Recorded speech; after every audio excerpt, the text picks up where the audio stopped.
Rachel grew up understanding something that a lot of children are never taught directly, but some of them learn anyway, through watching, through absorbing, through paying close attention to the way the world responds to the people around them. She learned that nobody was coming to hand her anything. Not because the world was cruel, though it could be, but because that was simply not how things worked for a girl in her position, in her household, in the specific circumstances of her life. Her mother had passed away when Rachel was still young enough that grief and confusion felt like the same thing. Her father, a quiet and well-meaning man named Charles, had remarried within a few years, and the woman he brought into the house was a woman named Gloria, who had a daughter of her own just slightly older than Rachel. And from that point forward, Rachel's life split quietly into two tracks. There was the track she showed the world, steady, disciplined, always moving forward. And there was the track happening underneath, the one where she learned, slowly and without anyone explaining it to her, that in this particular house, she was going to have to fight for every inch of ground she stood on. Charles loved Rachel. That is important to say, and it is true. He kept her school certificates in a folder. He told people at church about her grades. He was proud in the way that fathers are proud when they do not fully understand the cost of what their child is producing. What he did not see, what he chose, perhaps, not to look at too closely because looking would have required him to act, was the way Gloria managed Rachel. Gloria was not a violent woman. She was not loud or dramatic or the kind of stepmother that announces herself through obvious cruelty. She was far more precise than that. She was the kind of woman who could diminish you in 4 words and be out of the room before you had finished processing what had just happened. She had a particular gift for making Rachel feel like her ambitions were slightly embarrassing, like her discipline was something to be tolerated rather than celebrated, like the very things that made Rachel impressive were somehow inconvenient to the household. Rachel learned not to share too much. She learned to work quietly. She learned that her victories were safest when they stayed inside her own chest, until they were already real. By the time Rachel was in her mid-20s, she had built more than most people twice her age. She had completed a business certification program while working full-time. She had been trading in textiles for several years, buying wholesale fabric and supplying small tailoring shops and market women in her area, building a reputation as someone reliable and knowledgeable and honest in her dealings. She had a savings system that she maintained with the kind of discipline that would have impressed a financial advisor. She kept records. She tracked every transaction. She planned months ahead.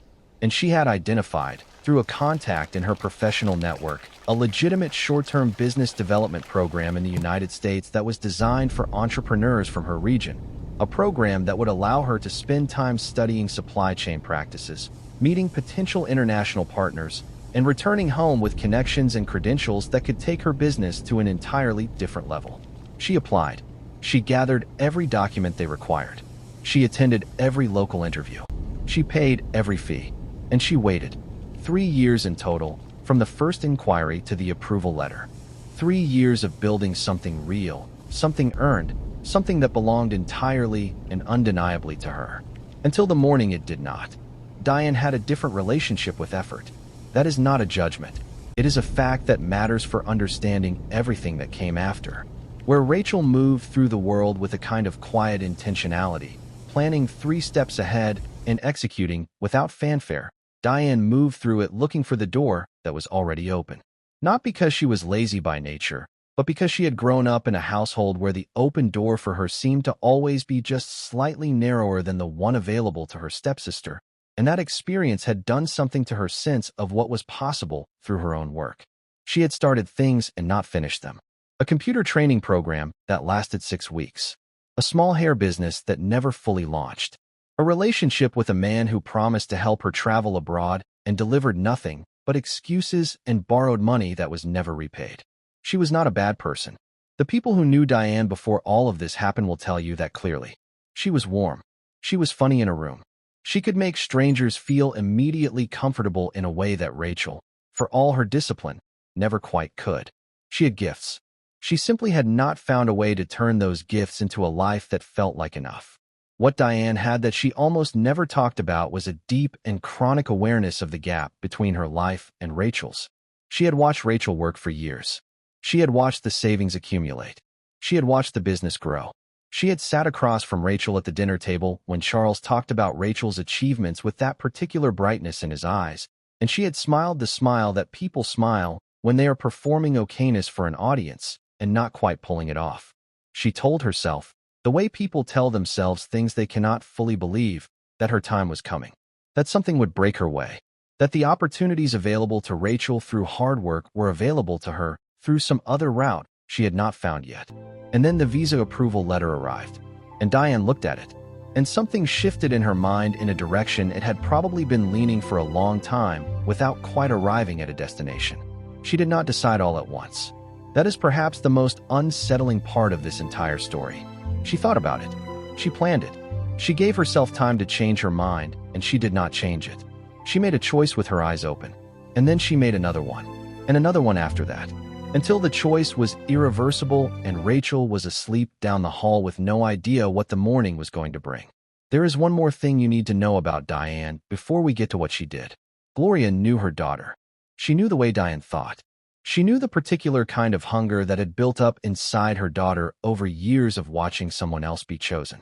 And on the evening before Diane acted, on the evening when the plan had already been made and the bag was already quietly being packed, Gloria did not stop her. She did not sit her daughter down and say that what she was considering was going to destroy 2 lives. She did not go to Charles. She did not go to Rachel. She sat in the kitchen with a cup of tea and she let the night pass. And that silence, that one long deliberate silence, is going to matter enormously before this story is finished. The morning it happened was an ordinary morning in every way except the one that mattered. The sun came up the way it always did. The sounds of the neighborhood began the way they always did. Rachel was still asleep. She had stayed up late the night before, too excited about the visa approval to settle down quickly, and she had finally drifted off in the early hours with that feeling still wrapped around her, that warm, disbelieving, quietly triumphant feeling of someone whose plan had finally worked. She had placed the envelope on the table beside her bed before she fell asleep. That was the last decision she made before the morning changed everything. She placed the envelope down. She closed her eyes. And while she slept, Diane came into the room. She had already packed her bag. She had already made the phone call she needed to make. She had already looked up exactly what she needed to know about presenting someone else's documents at a border crossing and had decided, with the cold clarity of someone who has committed fully to a course of action, that the risk was acceptable. She picked up the envelope. She did not hesitate. She walked out of the room, out of the house, into a waiting taxi, and toward an airport. And Rachel slept through all of it. What Diane had done in the weeks before that morning was more calculated than most people realize when they first hear this story. She had not simply grabbed an envelope in a moment of impulse. She had studied Rachel's application file carefully over a period of time, learning the details of the program Rachel had applied for, the name of the contact person at the host organization, the dates Rachel was expected to arrive, the terms of the business development program itself. She had rehearsed. She had practiced answering questions about the program in a way that sounded natural and informed. She had looked at photographs of herself and photographs of Rachel and concluded, correctly as it turned out, that the physical similarity between them was close enough to survive the level of scrutiny she was likely to face. Same general build, similar complexion, clothes and age, and crucially, the border officer reviewing a visa photograph is not a forensic analyst. They are a person moving hundreds of travelers through a checkpoint in a single shift, making rapid assessments on imperfect information. Diane understood that. She had thought it through. And when she stood at that checkpoint and the officer looked at the photograph and looked at her face and stamped the document and waved her through, she walked into the arrivals hall and she did not look back. She had become Rachel, at least on paper. And paper, she had learned, was what the world ran on. Back in that bedroom, Rachel woke up and reached for the envelope. The moment her hand found nothing, she was already sitting upright. She checked the floor. She checked the bedding. She went through the room with the methodical focus of someone who refuses to panic until panic is the only rational option left. It was Gloria she went to first, because Charles had already left for an early errand and Gloria was the adult in the house. Gloria was in the kitchen. She was calm in the way that people are calm when they have already processed their guilt in private and arrived at the decision to live with it. She told Rachel she did not know anything about any envelope. She told Rachel to think carefully about where she had left it. She suggested, in that precise and practiced way of hers, that perhaps Rachel had misplaced it, that perhaps the excitement of the night before had made her less careful than usual. Rachel looked at her stepmother's face for a long moment, and she knew. She did not have proof yet, but she knew the way women know things, not from evidence, but from the particular quality of stillness in a person who is hiding something enormous and working very hard to appear undisturbed. She knew, and Gloria looked right back at her and gave her absolutely nothing. What happened to Rachel in the 5 years that followed is a story that does not get told often enough, because the dramatic part of a betrayal story is always the betrayal itself, and the recovery gets compressed into a few sentences at the end. But the recovery is where the real story lives. And for Rachel, the recovery did not look like recovering at all for a very long time. It looked like walls. It looked like phone calls that went to voicemail. It looked like reapplication fees she had to save for again from scratch. It looked like sitting across from an immigration official who was telling her, for the third time, that there was an unresolvable conflict in her file that was preventing her application from moving forward, and not understanding what that conflict was because nobody in any official capacity could explain it to her in a way that made sense. The conflict, of course, was Diane. Every time Rachel submitted a new application, it collided with an active file already existing under her name in the system. A file attached to a real address, a real employer, a real, functioning life. Rachel was essentially arguing with a ghost version of herself that was living and working and paying taxes on the other side of the world. And she had no idea. She moved out of Charles and Gloria's house within the first month. That decision was not difficult. Once it was clear that Gloria was not going to acknowledge what had happened, and once it became clear that Charles was going to respond to the situation the way he responded to all conflict in his household, by going very quiet and hoping it resolved itself, Rachel understood that staying in that house was going to cost her something she could not afford to lose. Her sense of herself, her ability to think clearly, her certainty that what had been done to her was wrong, because Gloria was already working on that certainty in the subtle and persistent way she worked on everything, suggesting through implication and carefully chosen words that perhaps Rachel was confused, perhaps she was misremembering, perhaps this was all a misunderstanding that had been blown out of proportion. Rachel packed what belonged to her, and she left. And she made herself one promise before she walked out of that gate. She was not going to stop. Whatever it took, however long it took, she was going to keep going until the door she had earned the right to walk through finally opened for her. She found a single room in a modest part of the city, and she rebuilt from the ground up. She got work with a supply company, starting in an administrative role that was well below her capability and her qualifications, but that paid consistently and gave her time in the evenings to continue working on her reapplication. She found a community of women in a similar situation, women who were building businesses, navigating systems, looking for ways through walls that the world had put in front of them, and those women became something she had not had enough of in her own home. She had community. She had people who saw her efforts as something to be celebrated rather than monitored. She had a church she attended on Sunday mornings where the pastor said things that landed with the specific weight of truth that only arrives when you are in a season of difficulty, and the words feel like they were written for exactly where you are standing. She kept going, not because it was easy, not because she could see the end of it, but because stopping was not something her particular kind of person knew how to do. Meanwhile, on the other side of the world, Diane was discovering something that no amount of planning had prepared her for. Living someone else's life is harder than stealing it.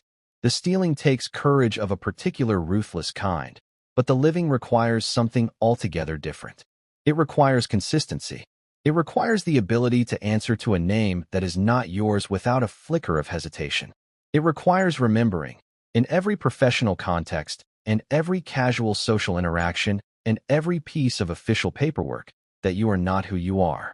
It requires building relationships with people who trust you with the knowledge that the trust is built on a foundation that would destroy everything if it ever cracked. Diane managed it. For 5 years, she managed it. But managing it cost her more than she had expected to pay. There is a particular loneliness that comes from being known as someone you are not. The people in Diane's American life liked her. They respected her work. They invited her to things. They remembered her birthday. And every one of those kindnesses landed on Diane with a quiet, accumulated weight that she had not anticipated, because she could not fully receive any of it. It was not hers to receive. She had started strong. The business development program that Rachel had been accepted into was structured and demanding, and Diane had done enough preparation to get through the initial phases without raising suspicion. She was personable in meetings. She asked good questions. She had Rachel's application background memorized well enough to speak about it with apparent fluency. But as the program progressed and the depth of knowledge required increased, the gap between what Diane had prepared and what Rachel had actually spent years building began to show in ways that were difficult to hide. She compensated with charm where she could not compensate with knowledge. She formed alliances with program participants who were willing to help each other through the more technical components. She got through it. When the program ended, she had made enough of an impression to be offered a position with one of the companies she had met through it, a logistics firm that valued her interpersonal skills and her apparent background in textiles and supply chain management. She took the job. She rented an apartment. She began the slow and complicated process of building a life from borrowed materials. And for a while, for several years, it held together well enough to look, from any external angle, completely real. What was happening inside Diane during those years is something only she fully knows. She called Gloria regularly. She sent money home when she could, which was something that had never been possible before and which Gloria received with the particular gratitude of a woman who has made a difficult decision and is working to justify it through its benefits. She did not call Charles often. She did not ask about Rachel. Not directly. Not in a way that would require Gloria to answer carefully. She asked about the compound, about the neighborhood, about distant relatives. She filled the phone calls with the ordinary details of life abroad, and she listened to the ordinary details of life at home, and she kept Rachel's name out of every conversation the way you keep a dangerous object away from the edge of a table. She knew, on some level, that what she had done was wrong. She had known it from the morning she walked out of that house with the envelope. But knowing something is wrong and stopping it are two entirely different decisions, and Diane had made hers long before the plane touched down. 3 years into the cycle of failed reapplications, Rachel did something she should have done much earlier but could not afford to do until she had saved enough to make it possible. She hired a proper immigration attorney, not a documentation service, not a paralegal who specialized in straightforward cases.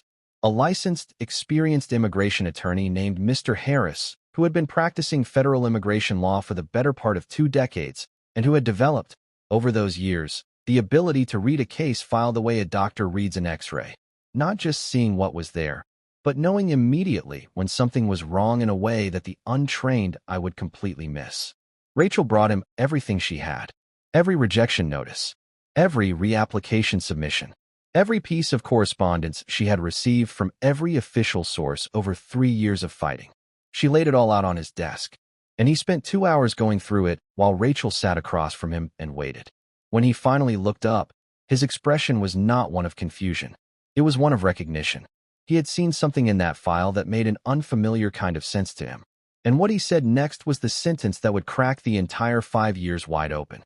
He told her that there were 2 active records in the immigration system under her name. 2 files. Same legal name. Same original case number.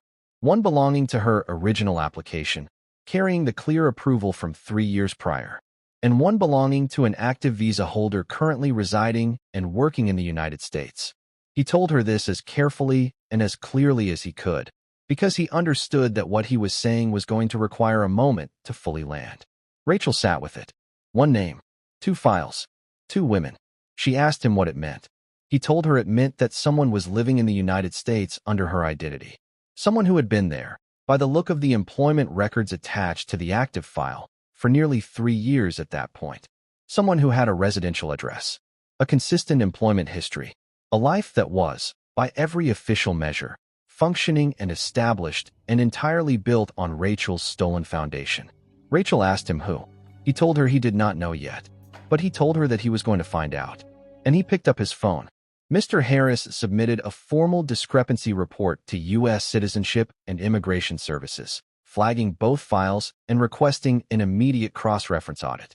He also contacted the logistics company attached to the active employment record, explaining that he was representing the original visa applicant and requesting confirmation of the employee they currently had on file. The company's HR manager pulled the records and confirmed that yes, they had an employee under Rachel's exact name who had been with the company for nearly 3 years, whose documentation had been reviewed at the point of hire and had appeared completely in order. The HR manager asked Mr. Harris to hold. She was gone for nearly 10 minutes. When she came back, her voice had changed completely. She told him she needed to escalate the situation internally before any further conversation could happen. She asked him to expect a call from their legal department. She did not make it back to her desk before she picked up the phone again to call someone else entirely. That call went to a federal tip line, and that tip line connected to an agent named Special Agent Reeves, who worked in the Document and Benefit Fraud Division of Homeland Security Investigations. And Special Agent Reeves, when he pulled up both files and looked at the photographs side by side, made a note in his case record that said 4 words: active fraud. Pursue immediately. Federal investigations into immigration identity fraud do not look like anything you have seen in a television drama. They do not look like car chases or midnight raids or agents battering down doors in the dark. They look like fluorescent-lit offices and database searches and court-ordered subpoenas and phone calls to courthouse clerks and weeks of cross-referencing employment tax records against Social Security filings, against lease agreements, against phone carrier data. They look like patience. Special Agent Reeves and his team spent several weeks building a case that left no room for any alternative explanation.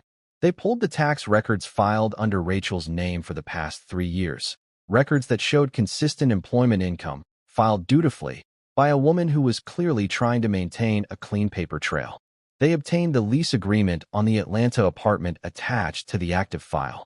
They pulled the cell phone records. They interviewed, quietly and without announcing what they were looking for, the HR coordinator who had originally onboarded the woman presenting as Rachel 3 years earlier. That coordinator, when shown a photograph of the real Rachel alongside a photograph taken from the employee file, went completely still before saying, slowly and with great care, that the woman in the employee photograph was not the same woman she had spoken to during the hiring process. The document analysis unit examined every piece of paperwork attached to Diane's entry into the country under Rachel's name, and it was during that analysis that they found the detail that would become the cornerstone of the entire prosecution. 3 years earlier, when Diane had taken the visa approval letter from Rachel's room, Rachel had reported it missing. She had not filed a formal police report at the time because the response from her household had been dismissive, but she had sent a written inquiry to the immigration office referencing her case number. That written inquiry was in the system, and when investigators cross-referenced it with the documents Diane had used at the border, they found a discrepancy that should have been caught and was not. The processing code on one of the supporting documents Diane had used was out of sequence with the timeline of Rachel's original application. It was a technical error, the kind that only someone with deep working knowledge of immigration document processing would recognize. The kind that looks completely convincing to a border officer moving hundreds of travelers through a checkpoint, but that, under forensic examination, is an impossibility.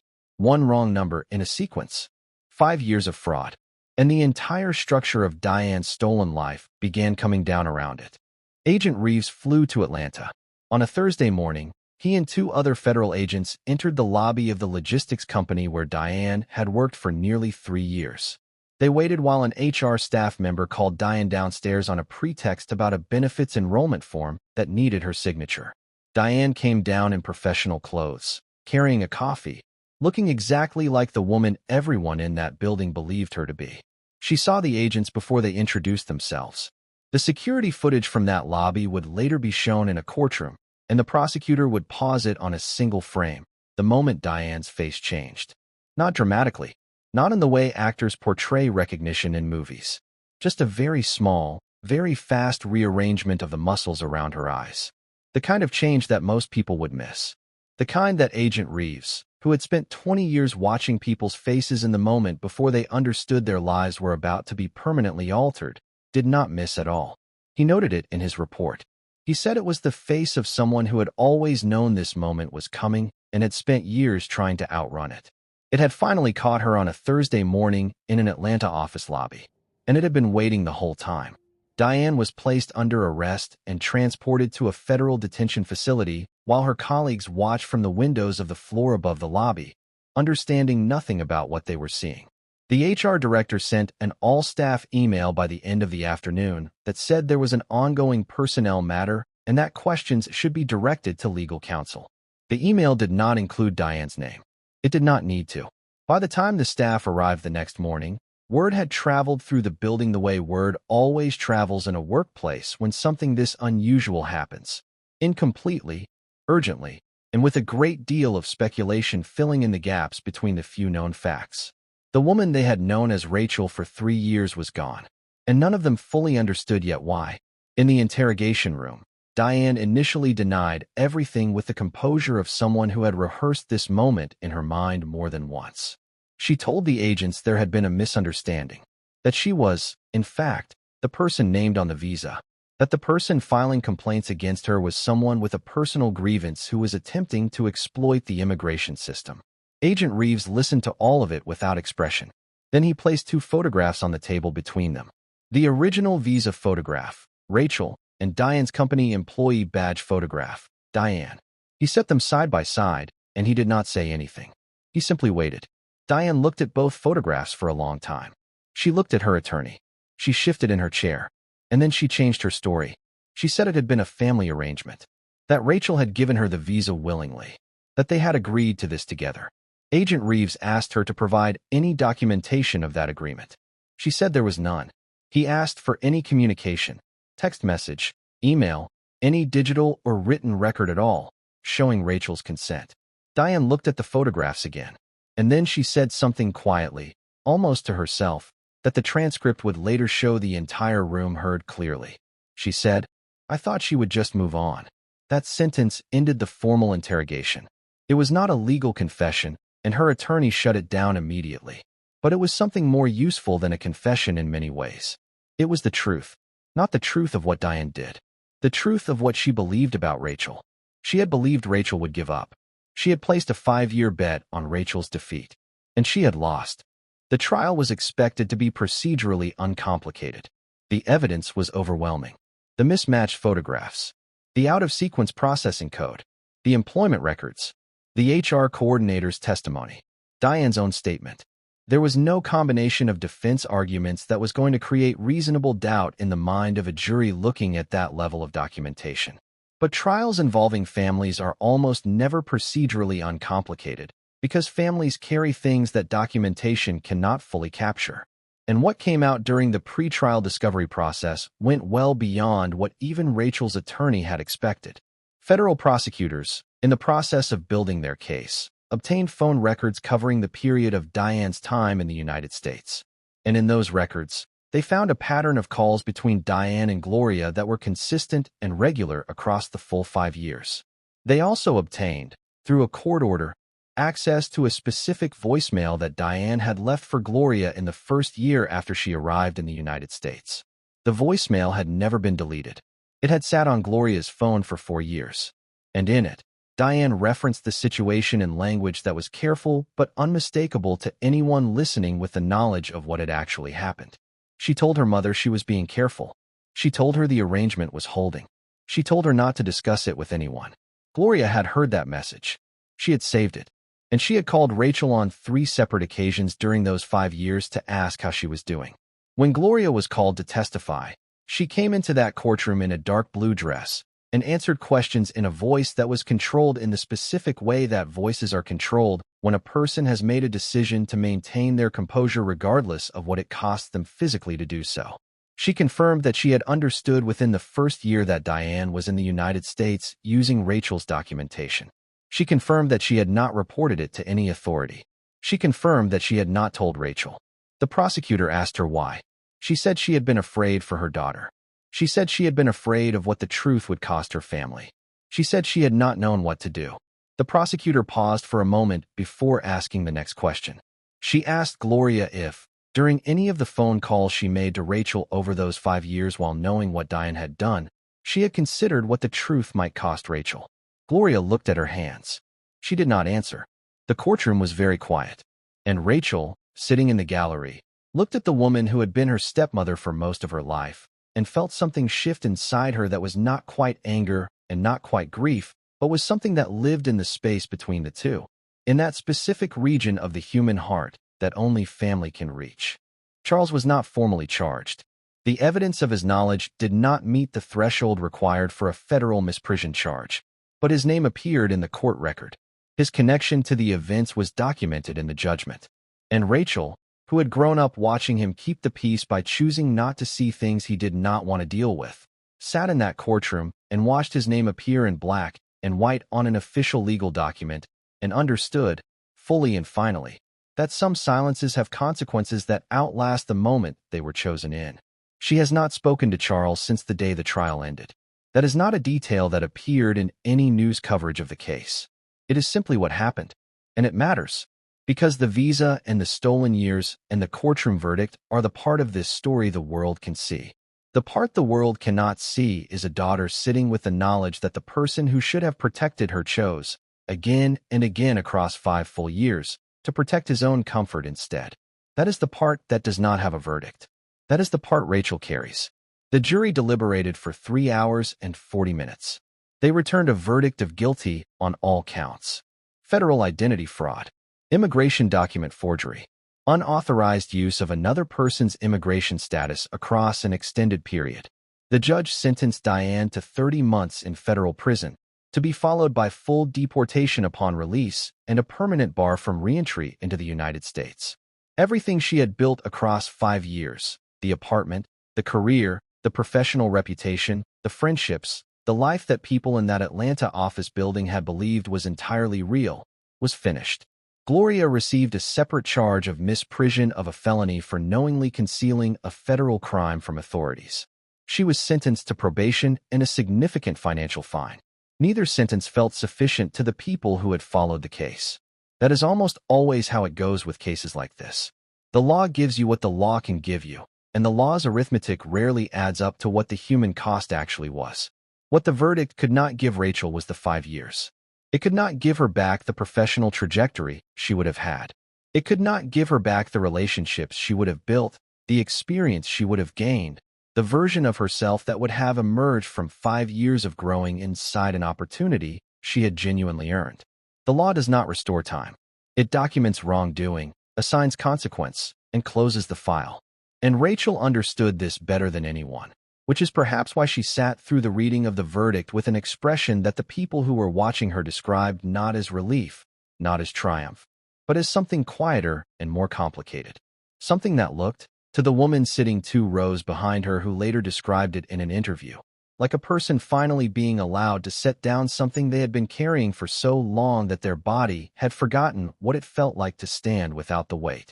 Following the conviction, U.S. Citizenship and Immigration Services conducted a full review of Rachel's original case. The review was thorough and the conclusion was unambiguous. Her visa, the one approved 3 years before Diane took it, the one bearing her name and her photograph, the one she had spent 3 years building an application for, was reinstated in full, with priority processing, with a formal notation acknowledging the circumstances, with a letter from the agency that Rachel has said she also read 4 times, because some documents require more than one reading before the mind fully accepts what the eyes are seeing. The letter confirmed that she had done nothing wrong, that she had been the victim of a federal crime, that the United States immigration system was committed to ensuring that what had been denied to her through no fault of her own was now going to be made available to her in full. It was, in the careful and formal language of official correspondence, the government saying, "We see you. We know what happened, and we are going to try to make it right." She arrived in the United States on a Tuesday afternoon in early spring. She was 34 years old. She had been 28 when she first held that approval letter in a bedroom late at night and allowed herself to cry. 6 years had passed between that moment and the moment she walked through the arrivals gate at Atlanta's airport, and she had spent every one of those years in motion, working, rebuilding, reapplying, refusing to accept that a door she had earned the right to walk through was going to stay permanently closed. She had a job waiting for her, arranged through a professional contact Mr. Harris had connected her with, at a supply chain consulting firm that had followed her case and reached out through her attorney's office. She had an apartment waiting, modest and clean, in a neighborhood she had researched from thousands of miles away with the same methodical thoroughness she brought to everything. She had, in the strange and sometimes brutal way that extraordinary circumstances occasionally produce. A story that had preceded her arrival and opened doors that might have taken years longer to open otherwise. She walked through the arrival's gate. She collected her bag. She stepped outside into the Atlanta afternoon, and she stood for a moment in the sun with her eyes closed. 6 years. She was finally here. She has spoken publicly about her experience on one occasion, in a brief interview with a journalist who covered immigration fraud cases. She said 2 things in that interview that have stayed with everyone who read it. The first was about what she felt when she discovered the fraud had been committed by Diane and not by a broken system. She said she had felt something unexpected. She said she had felt relief. Because a person, she said, can be held accountable. A system is far harder to prosecute. The second thing she said was about forgiveness. She was asked directly whether she had forgiven Diane. She was quiet for a moment before she answered. She said she was working on it, not for Diane's sake, for her own, because she had learned, across 6 years of fighting, that the only thing more exhausting than the battle itself is carrying the bitterness of it after the battle is over. And she had not spent 6 years refusing to be defeated just to hand herself a different kind of prison at the finish line. She was going to live her life, the one she had earned, the one that had always been meant for her. It had simply taken longer than it should have to arrive. And that is where we leave Rachel. Not at the courtroom, not at the verdict, not at the moment of Diane's arrest or Gloria's testimony or Charles's name appearing in a legal document. We leave her at the beginning of the life she built, the life nobody could take from her anymore, because it was finally, completely, and irrevocably hers. She was 34 years old, and she was starting. And if you know anything about women who have spent years being told, in every possible way, that they should stop, you know that starting at 34 after 6 years of fighting is not a setback. It is an arrival. It is someone finally getting where they were always going, just on a road nobody would have chosen for them. And we think, given everything, that Rachel would agree. Before we let you go, we want to sit with you in this story for just one more moment. Because there is a question underneath everything we have just told you that we think deserves to be spoken out loud. Not the legal question. The jury answered that one. Not the immigration question. The system corrected itself eventually, however late that correction came. The question underneath all of it is this. How many people in your life are watching you build something and calculating rather than celebrating?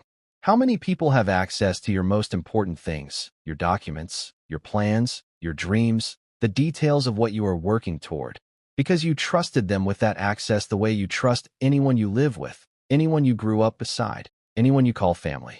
We are not asking you to become suspicious of the people you love. We are asking you to think about what Rachel's story says about the difference between the people who are genuinely in your corner and the people who are simply near you. That difference matters. It has always mattered. And sometimes the cost of not knowing which is something you spend years paying back. We want to hear from you. Drop a comment right now and tell us what part of Rachel's story hit you the hardest. Was it the moment she found the envelope gone? Was it Gloria's testimony? Was it Diane saying she thought Rachel would just move on? Or was it the moment Rachel stepped off that plane 6 years later and stood in the sun with her eyes closed? Tell us. Because this community is built on these conversations, and every single comment you leave is part of why we keep telling these stories. If this video moved you, please share it with someone who needs to hear it today. A friend who is in the middle of fighting for something she earned. A woman who is being told to give up on a door that belongs to her. Someone who needs to know that what is meant for a person cannot ultimately be taken. It can only be delayed. And if you are not yet subscribed to this channel, please do that right now. Because we have more stories like this one coming. Stories about ordinary people facing extraordinary betrayals and finding, somewhere in the wreckage, the version of themselves that nobody could steal. We will see you in the next one.